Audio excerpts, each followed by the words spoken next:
Today I'm going to talk to you about some lessons that I was reminded of at my most recent medical checkup, some information about supplements that I received at the checkup, and then at the end I'm going to share with you something fun that a friend shared with me that is fantastic that I want to share with you guys too. Happy Friday. My name's Bridget Krasowski and I help busy people figure out ways to make time in their day to work out, to eat clean, and to sleep better so that they feel better about themselves mentally and physically. Okay, so here's the deal. So I turned 40 this year and I was like, I really want to get a good baseline update for my health. Like I want to get everything checked because I think it's been a good 3 years, not good, since I've had a really comprehensive check. So after getting over like the little bit of anxiety of having it done in Turkey with the language barrier and all of that, I got over it and had an amazing checkup. And what's awesome about it here too, that at least in the States, I haven't found a place that does this. They did everything right there. So chest x-ray, full abdominal ultrasound, which I've never had done in my life, an EKG, blood draw, what else? Urine test. So all the basics, right? Just to get an understanding of where my health was at. So I wanted to do it at 40 just to have it moving forward. Obviously, I think it's recommended that you do it every year. The doctor here was kind of surprised I haven't had some of this, what seemed to be more basic stuff done. But anyways, I had it done and I'm going to share with you some information about some supplements I learned. So a little bit of backstory on this. So Dr. Google, right? For a period of time, I was having these symptoms and I'm like, what's going on? Looking up Google. And I just decided on my own, based on what I read, that I was iron deficient, just on my own. Obviously, no doctor degree, no medical training whatsoever, but I was like, surely this is my problem. So I bought some iron pills and started taking them and got violently ill. Like my stomach, I was just super nauseous from taking them, and I was like, okay, this isn't good. So then the next thing I decided was that I was deficient in vitamin B12. So I started taking vitamin B12 supplements. And again, this was good, no reaction or anything like that. So that was good. So what my blood results found in the doctor, from the doctor, was that I was deficient in 3 things. And they're actually pretty common things. So it wasn't anything like shocking or horrible or life-changing or anything. So deficient in vitamin D, which I think like 90%, a really high percentage of Americans are deficient in vitamin D, primarily because we stay inside with our jobs in front of a computer all day and avoid sunlight. And then the other reason why most Americans are devoid of vitamin D is because of the concern of the sun and getting skin cancer and all of that. So we're either not in the sun because we're in our cubes at work away from the sunlight, or we're avoiding the sun because we don't want to get skin cancer. So I was deficient in vitamin D, I was deficient in B12, even though I've been taking supplements, and deficient in magnesium. So a couple things I wanted to share with you guys, because these are so common and it could be very much that you may be deficient in these too.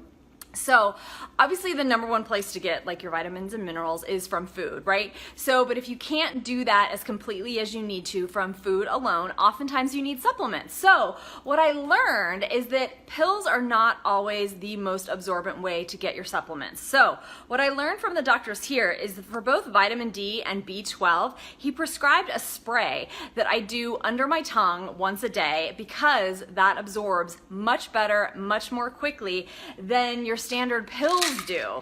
So that was like, maybe people know this, I don't know, I did not know. So it's important to understand if you're deficient in certain things, and then what to do about that so that your body can become more healthy and it's getting the vitamins and minerals that it needs. So for magnesium, the best way to absorb magnesium is topically, like through the skin. So whether that's a spray or even Epsom salt bath, that helps as well. So these are the things that I learned from my recent doctor's appointment. And again, none of this is earth-shattering, and they're minor things that I can do that I hope help some of the symptoms I've been feeling, like tired, not as much energy, feeling run down. I'm not saying that vitamin B12 and vitamin D are going to answer all of these questions for me, but I'm excited to try. And this was really encouraging and exciting for me too, because it's something I can do easily. It's small changes that I can fix. So I wanted to share that with you guys. One, to encourage getting a checkup just to make sure everything is okay. Preventative healthcare is totally where it's at. And then to share some insight on supplements, because if you're anything like me, like Google, right, we get sucked in it forever, and before you know it, you've diagnosed some like crazy disease in your head, when it could just be that you're deficient in things that it's very common for folks to be deficient in. And there's a simple solution. So, and the vitamin D spray tastes really good.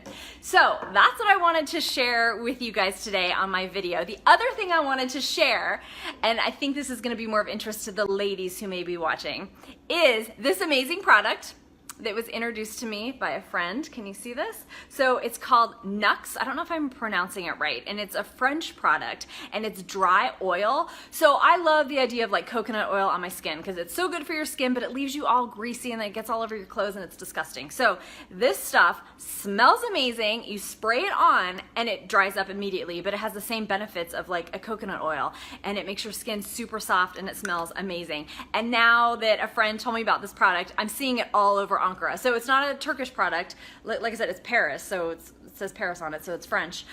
If you can find it, get it, because it's amazing. Like I said, the smell and how it makes your skin feel is incredible. So that's what I wanted to share with you on this Friday. I tried to make it quick because it's Friday, but primarily because the new season of Orange is the New Black was released today. So I'm gonna log off of this, make myself some dinner, curl up on the couch, and watch as much of it as I possibly can tonight before I crash and fall asleep. So I hope you guys had an awesome Friday, an awesome week, and I will talk to you soon. Thanks for watching.